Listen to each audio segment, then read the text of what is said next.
bienvenidos sean todos a la noticia primera emisión en este día martes 11 de enero del 2022. Vamos a continuar con la información para ustedes. Autoridades sanitarias esperan un pico alto de contagios en todo el país durante esta y la próxima semana como resultado de las festividades de Navidad y fin de año. Insisten a la ciudadanía que acudan a vacunarse como medida de prevención. Crítica. Así calificaron las autoridades sanitarias de gobierno la situación epidemiológica que atraviesa el momento el país. Y es que solo en la primera semana del 2022, los casos positivos confirmados de COVID se duplicaron. El incremento está casi duplicando los casos semanalmente y como vemos también en términos semanales, estamos ya llegando a los niveles de los picos que se dieron en el 2021. Para esta y la próxima semana, estiman que los casos continuarán en aumento. Todavía tenemos en el país la variante Delta, que es la que más complicaciones nos da más hospitalizaciones, casos graves y casos de UCI. Poco a poco, esta semana, la Omicron irá desplazando la Delta. Detallaron que la red de salud pública aún cuenta con disponibilidad de camas en hospitalización y unidad de cuidados intensivos. Aseguraron que de llegar al 80% tienen la capacidad de ampliarse. A nivel de todo el país, de hospitalización de 1.365 camas, de las cuales al momento están 609 ocupadas. En cuanto a cuidados intensivos, a nivel de país tenemos 473 camas asignadas, de las cuales están ocupadas 304. En cuanto a la mortalidad por el virus, se mantiene en un 13%. Solo la primera semana de enero se reportaron 23 fallecimientos. Resaltaron que mantener bajo este índice obedece al plan de vacunación. ¿Tenemos fallecimientos? Claro que sí. El 80% de esos en personas no vacunadas o en personas que tienen vacunas con una sola dosis.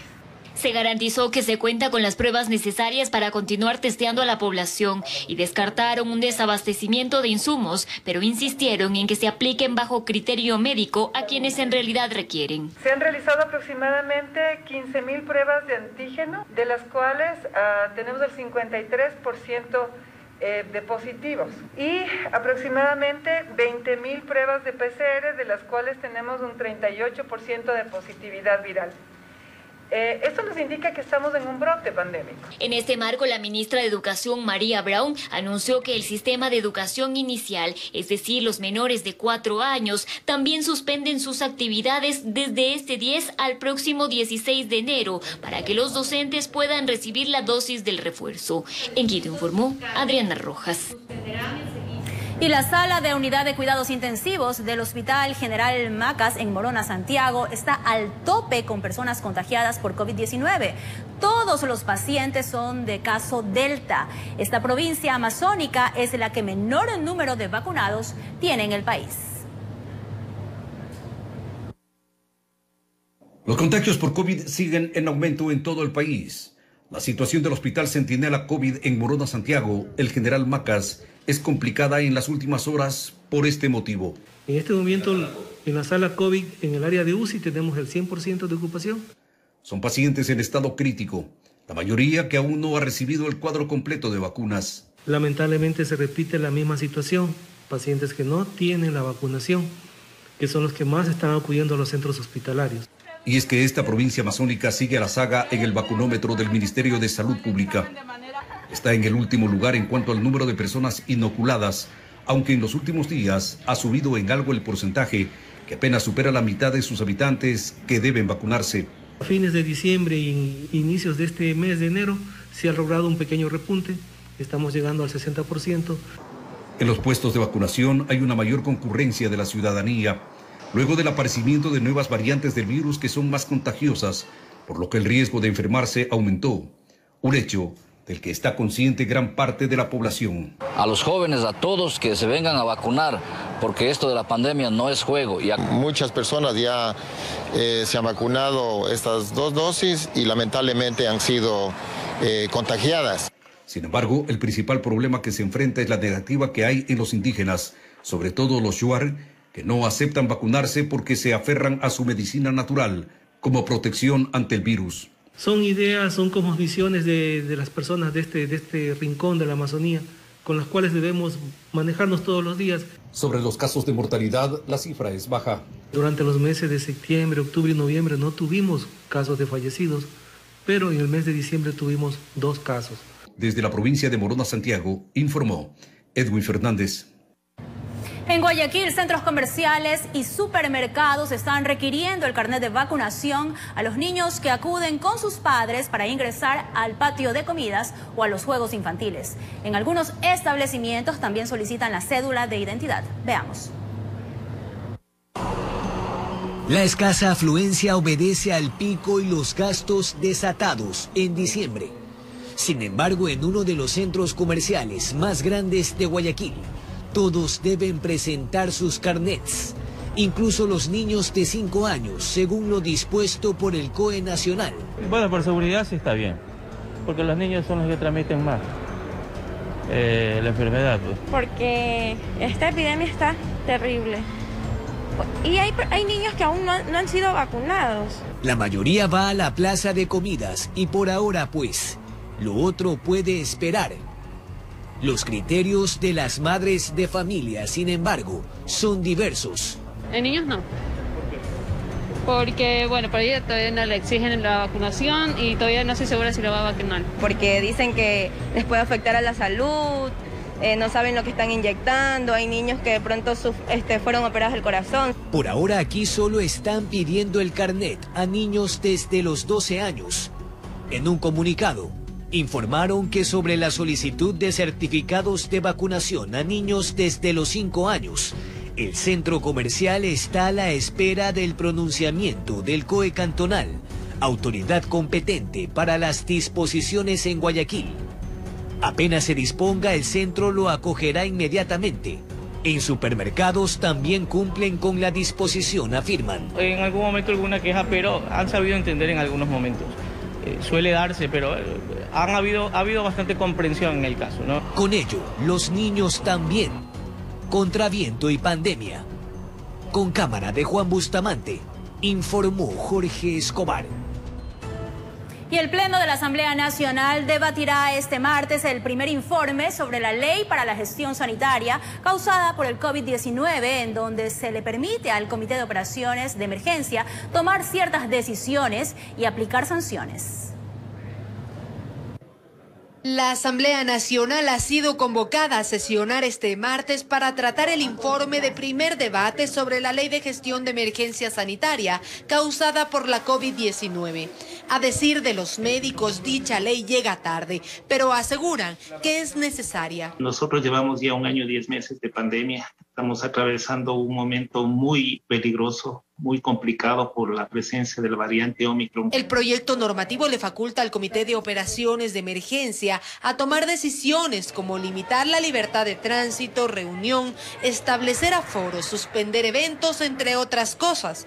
Para quienes incumplan con las medidas, se establecen sanciones que van desde el trabajo comunitario hasta 8 salarios básicos unificados. La Organización Mundial de la Salud señala que no se debería sancionar a quienes infringen las leyes, pero en nuestro medio lamentablemente así se produce, porque si no se sanciona, no se corrige. A decir de los médicos, a esta ley le falta tomar en cuenta el personal de la salud. Tomando en cuenta que es un proyecto de ley transitorio mientras se espere la pandemia, por ejemplo, la libre movilización de los médicos es importantísimo. Hay constitucionalistas que consideran que la ley podría afectar derechos de movilidad, reunión, entre otros, pero abogados en materia de salud defienden la normativa. Aparentemente existiría una violación de los derechos, pero el Pacto Internacional de Derechos Civiles, en el artículo 4, establece claramente que ciertos derechos pueden ser limitados en forma temporal cuando existe una necesidad superior, y en este caso la necesidad superior es de la población. Y yo le pregunto, ¿cuál es la violación a un derecho constitucional si usted está haciendo una fiesta clandestina, usted está organizando un evento en el cual está poniendo en riesgo no solamente a los asistentes, sino a todas las familias y la comunidad? Entonces, siempre los derechos de la comunidad están sobre los derechos del individuo. En manos de los 137 asambleístas quedará la discusión y resolución de este tema, que es de urgencia nacional, informó Valeria Navarro. Y en el ámbito internacional, países de Europa se alistan para el regreso de los estudiantes a las aulas pese a la pandemia. Por otro lado, Australia llegó al 1.000.000 de contagios, mientras que en varias naciones de América y también siguen ya incrementándose los casos de coronavirus. Tras el avance de Omicron en Europa, en Portugal, decenas de niños regresan a clases presenciales. Esto frente al pico más alto de contagios en ese país. Con fuertes medidas de seguridad, tanto docentes como alumnos acudieron hasta las aulas. En Países Bajos, este lunes empezaron también las clases. Frente a las críticas de que los distintos centros educativos no cuentan con la ventilación necesaria para la demanda de estudiantes. En Australia se alcanza el 1.000.000 de contagios debido al fuerte paso de la variante Omicron. Pese a que los hospitales no se encuentran desbordados, hay alerta entre los habitantes. El plan de vacunación también ha contribuido a que la situación, en parte, esté controlada. En México, durante este fin de semana se marcó el récord de contagios, con más de 30.000 nuevos casos. Esto pone en alarma a los galenos del país azteca, que siguen trabajando sin descanso. Y en los hospitales británicos hay inconvenientes porque médicos y enfermeras son los que resultan mayormente contagiados, generando inconvenientes en los hospitales. Informó Julio César Saona. Amigos televidentes, nos vamos a una breve pausa comercial, pero les indicamos lo que se viene enseguida, porque un nuevo hecho de sangre se registró en el oeste de Guayaquil. Asesinan con más de 20 disparos a un hombre en su vivienda. Esto y más al regresar.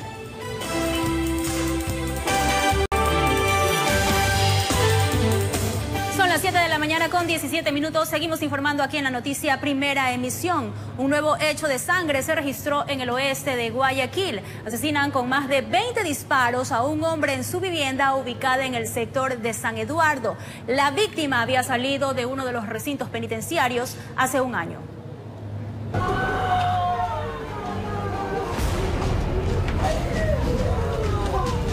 Los vecinos de la zona solo escucharon los disparos. De ahí que, alarmados, en el sector conocido como San Eduardo, en el norte de Guayaquil, una persona fallecida de sexo masculino se encontraba al interior de esta vivienda. Serían más de 20 impactos de bala que el sujeto recibió. Lo que comentan testigos del hecho, aparentemente llegaron 2 vehículos hasta el lugar, varias personas en los mismos, y en cuestión de minutos la escena estaba ahí. En la segunda planta se encuentra una persona de sexo masculino de aproximadamente 23 años, sin vida. El mismo que en su cuerpo tiene varios impactos de proyectil de arma de fuego. De acuerdo a versiones de los moradores, indican que al lugar llegaron 2 vehículos Chevrolet Said Concho de Vino, de los cuales se bajaron varias personas, ingresaron al lugar y fueron los que realizaron o perpetraron este hecho. La policía en el lugar recolectando las pistas necesarias para poder esclarecer este hecho. Dicen que hay que profundizar en este nuevo sicariato en la zona 8. La persona que hoy se encuentra sin vida, efectivamente revisada el pasado judicial, tiene 2 antecedentes, el uno por un delito flagrante, por robo, y el otro por asociación ilícita. El cuerpo fue trasladado hasta los laboratorios forenses, dejando el ambiente tenso en el lugar. Que sigue el aumento de los sicariatos, tan solo en 10 días que ha transcurrido este 2022. Estamos acá con nuestras unidades realizando las primeras indagaciones. Una vez que tengamos mayores datos, vamos a hacerles conocer. Informó Julio César Saona. También les comentamos que sicarios asesinaron a un ex integrante de la policía en el cantón Salinas, provincia de Santa Elena. Se presume que la causa del crimen sería un ajuste de cuentas, pues la víctima había sido dada de baja por estar involucrado en el robo a un banco. La policía investiga este asesinato. En el sector Las Dunas del cantón Salinas, Cristian Javier Mosquera Bosques fue acribillado muy cerca de su domicilio. Según las primeras investigaciones, 2 sujetos a bordo de una motocicleta habrían seguido a la víctima. Cuando éste llegó en su vehículo hasta su casa, empezaron los disparos. Intentó huir, pero los impactos lo alcanzaron, quedando tendido en media calle. Según versiones de su esposa, puede observar que al bajarse de su vehículo, dos ciudadanos en una motocicleta negra pues le interceptan entrando a la puerta de su vivienda, ante lo cual el ciudadano Hoyo Oxiso escapa, y al girar justamente la esquina de su casa, pues lo interceptan y le disparan aproximadamente 8 proyectiles dentro de su cuerpo. El fallecido era un ex policía. Conocemos que fue dado de baja porque estuvo involucrado en el robo de un banco. No se descarta que él haya tenido participación en hechos delictivos o ser miembro de alguna banda, no se descarta. Elementos del Departamento de Criminalística realizaron las diligencias de ley y el cadáver fue trasladado hasta la morgue. Desde la provincia de Santa Elena, informó Darwin Villao. Sujetos en motocicleta asesinaron a un hombre mientras realizaba compras en el Cantón Milagro, provincia del Guayas. La víctima registraba antecedentes penales. Aún incrédulos por su muerte, los familiares de Vladimir Sellán acompañaban su cuerpo sobre el camino de tierra. Minutos antes, él había salido de su casa para comprar huevos en una tienda cercana. Sin embargo, en el trayecto fue sorprendido por 2 sujetos en moto. Se dice que le dio la espalda porque ya iba a entrar acá a la casa, entonces ahí que los cogen y los dispara una persona. Nada, no le roban nada, ¿qué le van a robar? Sí, llevaba nomás, era 60 centavos para comprar los huevos, unos huevos que iba a comprar. Cometido el asesinato, los 2 hombres huyeron del sitio a precipitada carrera, aunque lo hicieron sin la motocicleta, porque esta se quedó a pocos metros del lugar del crimen. Los familiares del hombre de 33 años desconocen las motivaciones de la muerte, aunque precisaron que él ya tenía un pasado judicial. Por ahí, claro, como cualquier persona a veces uno tiene, entonces sí ha tenido uno. ¿A qué se dedica? Al comercio, sí, vendía ropa, vendía cosas así. No les puedo dar declaraciones en este momento, tenga la bondad, estamos trabajando. En este caso, los policías del Distrito Milagro optaron por el silencio frente a las cámaras. Informó Eric Zambrano. Un hombre murió tras ser acribillado mientras circulaba en su motocicleta en una vía de Novol en la provincia del Guayas. El cuerpo quedó tendido sobre la maleza. Las autoridades realizaron el levantamiento del cadáver y se inició con las investigaciones para determinar quiénes cometieron el crimen y cuál fue el móvil de este nuevo asesinato. También les comentamos que la policía evitó el cometimiento de un sicariato en el norte del Cantón Durán, en Guayas. 3 sospechosos fueron detenidos para investigaciones. Una joven de solo 18 años era parte de este grupo conformado además por otro ecuatoriano y un venezolano. Tras una alerta ciudadana, los uniformados llegaron hasta la Ciudadela Maldonado por la presencia extraña de un taxi amarillo, en cuyo interior habían personas sospechosas. Se logra ubicar un arma de fuego marca Taurus 9 milímetros con 7 proyectiles. Además, en la cartera que tenía la ciudadana Melanie se encuentran 20 municiones más. El taxi lo utilizaban para despistar. El vehículo era de propiedad de la persona que lo conducía. Se logró conocer que él hacía de campanero dentro del automotor, mientras el extranjero y la joven de 18 años fingían ser una pareja que paseaba por el sector, pero realmente estaban esperando a un ciudadano a quien los 3 implicados intentaban asesinar. Un ciudadano venezolano. De acuerdo a la información que hemos logrado recopilar, él sería la persona que iba a realizar el hecho violento, y además tenemos información que habría participado en otros hechos violentos en el Cantón Durán y en la ciudad de Guayaquil. La persona en contra de quien pretendían cometer el sicariato manifestó a los agentes que no mantenía problemas con nadie y que tampoco había recibido amenazas, pero confesó que hace varios días había notado la presencia de vehículos con personas extrañas merodeando el sector. Tenemos 27 municiones 9 milímetros, $145, 2 teléfonos celulares y el vehículo taxi en el que se estaban movilizando. Informó José Morales. Ahora les comentamos que Estados Unidos anunció la revocatoria de varias visas de no inmigrantes a jueces ecuatorianos y personas que trabajan en los sectores judiciales y legales. El anuncio fue realizado a través de un comunicado en el que se recalcó que la entrega de permisos de ingreso a ese país es un privilegio y no un derecho. Sin especificar datos de las personas a quienes fueron retiradas las visas ni el número, la Embajada de Estados Unidos en Ecuador, a través de un comunicado oficial, anunció que a partir de ahora algunos jueces y varias personas que trabajan en sectores judiciales y legales no contarán con la visa americana. En el documento señalan que la decisión corresponde a que este grupo de personas no calificarían para obtener el permiso de ingreso a su país, enfatizando que tener una visa es un privilegio, no un derecho. Además mencionaron que la Embajada de Estados Unidos toma seriamente el tema de corrupción y continuará revisando cuidadosamente las visas ya otorgadas y las nuevas solicitudes de visas. En el mes de diciembre del año pasado, las visas fueron retiradas a 5 generales de la Policía Nacional. El embajador de Estados Unidos en nuestro país dijo que se retiraban las visas a narcogenerales, mencionando que era parte de una nueva política del gobierno norteamericano en su lucha anticorrupción. Informó Sofía Vintimilla. Tenemos más información desde exteriores. Saludamos a esa hora de la mañana con nuestro compañero José Morales, quien tiene importantes noticias. Buenos días, José. ¿Qué tal, mi querida Rosita, amigos televidentes? Excelente mañana. Sí, nosotros continuamos desde el sur de la ciudad de Guayaquil, recorriendo, como ya les había mencionado, las calles, las principales del puerto del Guayaquil. Acá nosotros hemos llegado hasta los exteriores del Hospital del Día Sur Valdivia. ¿Por qué? Recordemos que durante la jornada de este lunes se dieron acá hechos como aglomeraciones, producto de ciudadanos que acuden hasta este punto con el objetivo de validar los certificados médicos. Pero hay noticias o hay novedades que dar en torno a esta situación para un poco llamar a la calma de la ciudadanía. Y por ello estamos precisamente con el director de esta unidad, con quien vamos a dialogar el día de hoy. Doctor, buen día, bienvenido.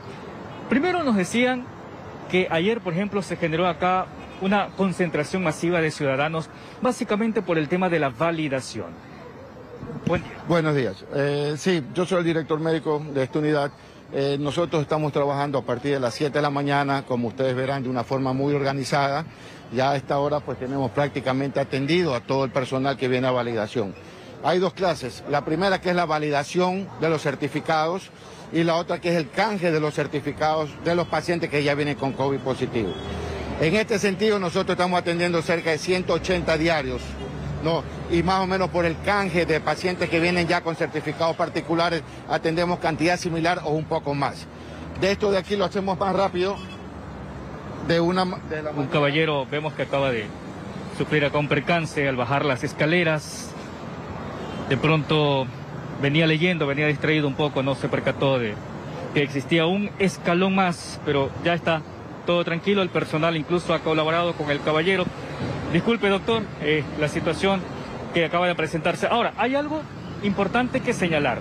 No es necesario, de acuerdo a lo que tenemos conocimiento, no es necesario que la persona venga acá directamente con este documento a la validación. No, detállenos aquello. Absolutamente, no es necesario que el mismo paciente venga. Obviamente es un paciente que está contaminado. Puede venir cualquier familiar con su cédula y aquí se lo atiende inmediatamente. No necesariamente. También de ninguna manera nosotros damos cupos. Nosotros estamos atendiendo de 7 de la mañana a 4:30 de la tarde. Como ustedes verán y vemos la cantidad y las estadísticas, desde el 3 de enero aproximadamente tenemos más de 980 validaciones. No. Doctor, hay algo que incluso ustedes por acá también se están encargando de comunicar a la ciudadanía. Validación de certificados médicos particulares, ya sea de forma virtual o de forma presencial. De forma virtual, ¿cómo se lo puede hacer, doctor? De forma virtual, como dice, de 1 a 3 días de reposo, el afiliado puede meterse a la página web del Seguro Social y seguir todo, ¿no?, como está indicado, y ellos pueden validar. A partir del 4.º día vienen aquí a la unidad y nosotros inmediatamente le validamos el certificado, ya sea que viene con validación o con certificado positivo que para el canje. Esto incluso evitaría muchas de estas concentraciones masivas que se generan por acá en los exteriores, no solo de esta unidad, sino de varios otros puntos. Claro. Claro, exactamente. El afiliado debe comprender y tener pues claro cómo puede ayudarse, ¿no? Y también la empresa privada ayudarnos de esa manera para no poder masificar la avenida. Aparte, pues nosotros tenemos lo que es rayos X, tenemos lo que es laboratorio. En laboratorio son 300 afiliados diarios que cogemos muestras y todo eso pues nos congestiona. Entonces nosotros le pedimos a la ciudadanía pues que acudan también pues a las páginas web de la Seguridad Social y pues que vengan y aquí estamos para atenderlos. Perfecto, entonces ahora de la forma presencial. Tu completo informe, nos vamos ahora a una breve pausa comercial, pero les anunciamos lo que se viene enseguida, porque un motorizado murió tras chocar contra un poste de alumbrado público y esto ocurrió en Milagro, provincia del Guayas. Esta y otras informaciones al regresar.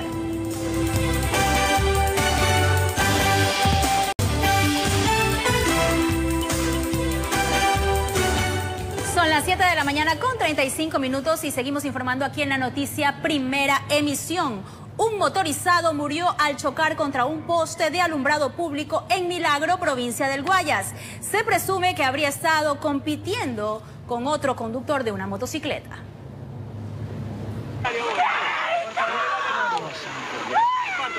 Eran los gritos desgarradores de familiares de Anthony Vélez, de 29 años, quien falleció durante un accidente de tránsito registrado cerca del sector La Zoilita en Milagro, provincia de Guayas. Se presume que iba en el sentido hacia Mariscal Sucre, ¿no? Porque en ese sentido la encontramos en la cuneta en el sentido hacia Mariscal. El joven conducía una motocicleta. Algunos presumen que iba compitiendo con otro motorizado, que producto de la velocidad o de alguna maniobra en esta curva perdió el control y se impactó contra un poste de alumbrado público. Nadie pudo salvarle la vida. Ya se encontraba sin signos vitales. A lo que llegamos, ya nosotros nos llaman para hacer el levantamiento de cadáver, respectivamente de la Fiscalía, a orden del señor fiscal que está de turno. Su moto tipo Tornado quedó junto al cuerpo, ambos en medio de la maleza. Personal de la Oficina de Investigación de Accidentes de Tránsito llegó al sitio para recabar información y llevar el cadáver a la morgue. Informó Celeste Dueñas. Y también les indicamos que 2 hombres murieron asfixiados en una mina ubicada en el cantón Zaruma, provincia del Oro. Las víctimas realizaban trabajos de minería ilegal cuando perdieron la vida. El equipo de rescate tardó más de 3 horas en recuperar los cuerpos de Galo Jenner Vaquerizo Díaz y Jordan Salvador Herrera Tinoco, quienes fallecieron al interior de una mina ubicada en la zona de exclusión minera. Las víctimas al parecer realizaban trabajos ilegales. Aparentemente, de acuerdo a entrevistas, son personas que se dedican a la minería ilegal, los denominados sableros. Las personas oxisas. Se presume que la falta de aire fue la causa del deceso de los ciudadanos, quienes fueron hallados a 3 kilómetros de profundidad. De acuerdo a la verificación que se realizó a los cuerpos, no presentaban ningún tipo de violencia a su integridad física, por lo cual se presume que es por asfixia. Fue complicado para los socorristas y voluntarios llegar al sitio donde estaban los fallecidos debido a la falta de oxígeno que complicó la situación. Claro, porque no había oxígeno pues ahí donde estaban y tocó aguantar la respiración y dejarlos amarrando con una soga del pie y luego continuar a jalarlos donde había oxígeno porque no se aguantaban más. A pesar de que existe prohibición de realizar trabajos de extracción minera en la zona debido al riesgo que representa para la ciudad, ya que registra hundimientos desde hace mucho tiempo atrás, los llamados sableros, quienes son patrocinados presuntamente por grandes empresas mineras, continúan trabajando en el sitio aún a costa de sus vidas. Informó Richard Ceballos. Y un médico residente en un hospital de Machala dio positivo para la variante Omicron de COVID-19. Este es el primer caso que se confirma en la provincia del Oro. Funcionarios de salud realizan el cerco epidemiológico en la zona donde se detectó al paciente. El primer caso de la variante Omicron fue confirmado por los funcionarios del Ministerio de Salud Pública. Se trata de un médico residente en un hospital de la localidad quien se encuentra bajo vigilancia médica y su condición es estable. Tenemos sí el conocimiento de un caso con datos y se lo está haciendo el seguimiento y el aislamiento preventivo obligatorio. Rápidamente, el personal de salud inició la búsqueda activa de personas que tuvieron contacto con el portador del virus, haciendo el cerco epidemiológico en un barrio ubicado al sur de Machala, realizando pruebas de antígeno a ciudadanos que presentan la sintomatología. Nuestros equipos de vigilancia epidemiológica el día de hoy se han desplazado tanto al laboratorio como a las zonas para determinar zonas calientes y ver exactamente cuántos casos hay y dónde se debe aplicar los aislamientos preventivos. Asimismo, el pasado fin de semana, la gobernadora encargada, en coordinación con Fuerzas Armadas, realizó operativos de control de aforo en bares, discotecas, nightclub y centros de tolerancia, donde se evidenció mucha aglomeración de personas procediendo a la sanción respectiva. Donde pudimos constatar la irresponsabilidad de muchos ciudadanos al no llevar su mascarilla, no guardar la distancia, no portar el carnet de vacunación y su cédula de ciudadanía. A la fecha, la capital bananera del mundo registra 16.000 casos positivos de coronavirus, de la variante Delta y 1 de Omicron. El aumento se debe al relajamiento de la población, por ello se implementaron más sitios de vacunación y para pruebas de antígeno, informó Richard Ceballos. También les comentamos que más de 1.000 personas han sido sancionadas por no usar mascarilla en Quito. El problema se hace más evidente en el transporte público, donde hay quienes no usan el tapabocas de manera correcta, pese a la ola de contagios y las disposiciones del COE. El de ir en bus es parte de la cotidianidad de los quiteños. Pero ¿cuál es el riesgo? Más de uno dice que se ha contagiado en el transporte público y quisimos comprobar el porqué. Lo primordial aquí es el uso de la mascarilla, uso que no se hace de manera correcta. No es extraño ver entonces a quienes llevan la mascarilla por debajo de la nariz, quienes mejor se la colocan bajo el rostro, o quienes mejor ya ni se la ponen, los que se llevan las manos a la cara sin la más mínima precaución. Todo esto es parte de la normalidad. Y aunque incomode a más de uno, el irrespeto a los cuidados mínimos contra el COVID no es general. Quizá allí radica la alta cifra de contagios. Y claro está, la autoridad no puede estar atrás de cada uno de los ciudadanos para que se pongan bien la mascarilla. Está en uno mismo esa responsabilidad que parece para muchos no existir. Luego los enfermos están en casa, pues si se contagian aquí, el virus prolifera en las viviendas. Pero analicemos. La Agencia Metropolitana de Control dice que en el 2021 alrededor de 1.100 personas fueron sancionadas por no utilizar mascarilla en Quito. Y en lo que va del 2022, al menos existen 11 sancionados. Y aunque hay multas, a muchos parece eso no importarles. Informó Marilyn Jaramillo. Decomisan 150 kilos de droga entre cocaína y marihuana durante trabajos de interdicción de carreteras en Esmeraldas y Napo. Veamos más. De madrugada llegaron hasta el sector de Pungarayá con la vía Tena y armaron un operativo de control. Por más de una hora no hubo novedades. De pronto apareció un vehículo que al percatarse de la presencia de los agentes del GEMA buscó evadir la revisión. La actitud puso a los uniformados en alerta. El conductor no llegó muy lejos. La camioneta tenía un doble fondo donde almacenaron 135 kilos de clorhidrato de cocaína. En horas de la madrugada ese sector es muy peligroso. No tiene mucha visibilidad, mucha neblina. La droga tenía como destino final la ciudad de Guayaquil. Presumen que sería parte de un importante cargamento cuya ruta final sería mercados internacionales. La droga, los paquetes no tenían una identificación, no tenían un logotipo.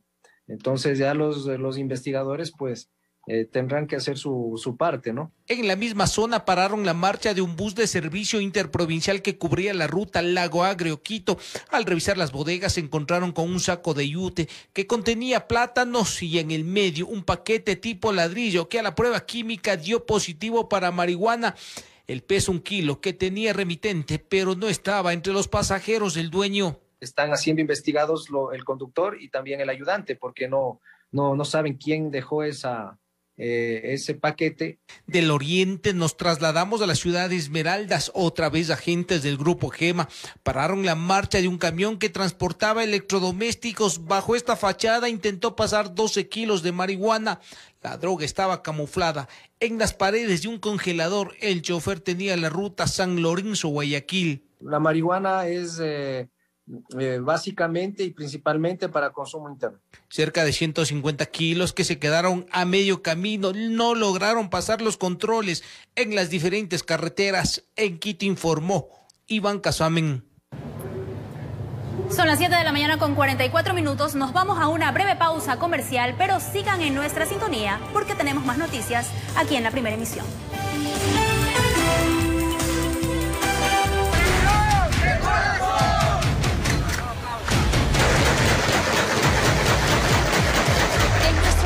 Con más frecuencia, delincuentes y sicarios utilizan armas de mayor alcance para cometer sus ilícitos. Son fusiles de alto impacto que pueden atravesar inclusive hasta paredes.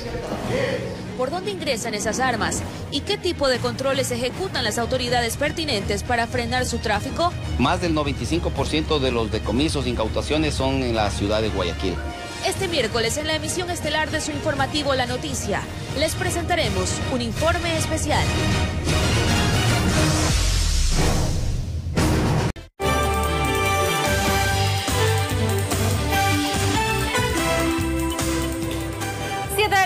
Con 50 minutos, seguimos informando, amables televidentes. El piloto ecuatoriano Sebastián Guayasamín consiguió el 5º lugar en la 8ª etapa prototipo ligero del Rally Dakar 2022 en Arabia Saudita. Aquí el detalle.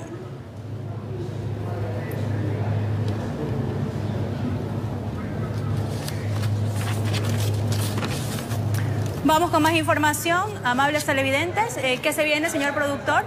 Son las 7 de la mañana con 51 minutos. Tenemos información, me dice, desde exteriores con nuestro compañero Jorge Salazar. Jorge, buenos días. ¿Qué novedades nos tienes? Hola, hola. ¿Qué tal? Buenos días, Roselena y amables amigos. Nuevamente con ustedes, ahora desde la terminal de la Metrovía Río Daule, para informarles acerca de esta exigencia aleatoria que rige a partir de mañana en la transportación pública acá en Guayaquil y también a nivel nacional, de acuerdo al COE nacional que lo ha informado. Estoy aquí para constatar cuál es la aceptación, la familiarización también de los usuarios respecto a la exigencia del carnet de vacunación con el esquema completo para que puedan movilizarse hacia sus lugares de trabajo o para otras actividades. Para conocer más sobre este tema conversamos con Paola Carvajal, vocera de la ATM y en este caso de la Metrovía. Buenos días, coméntenos, ¿en qué consiste o va a consistir a partir de mañana este control aleatorio del carnet de vacunación? Bueno, nosotros vamos a tener brigadas que van a estar visitando las paradas de forma aleatoria, van a estar en cada parada alrededor de 45, una hora de tiempo, verificando que los usuarios previo al ingreso a las paradas tengan su carnet de vacunación, ya sea físico o digital. Y obviamente pues vamos a pedir que pueda contrastarlo con ya sea la cédula o algún documento que tenga una foto y tenga el nombre, para verificar pues que el carnet efectivamente es de cada ciudadano. Para que quede claro, afuera de las paradas. En la parte exterior de las paradas, obviamente, antes del pago de la tarifa o del pasaje para viajar. ¿Cuántas personas van a conformar estas 10 brigadas que usted menciona? Son 5 brigadas, vamos a tener 2 personas por brigada de parte del sistema de Metrovía, además acompañadas de personal de metropolitanos para evitar cualquier problema que pudiera existir del usuario. Llevan 2 días de socialización, le escuché hace un momento. Durante este lapso, ¿cuál ha sido la aceptación que han percibido por parte de los usuarios de Metrovía al menos?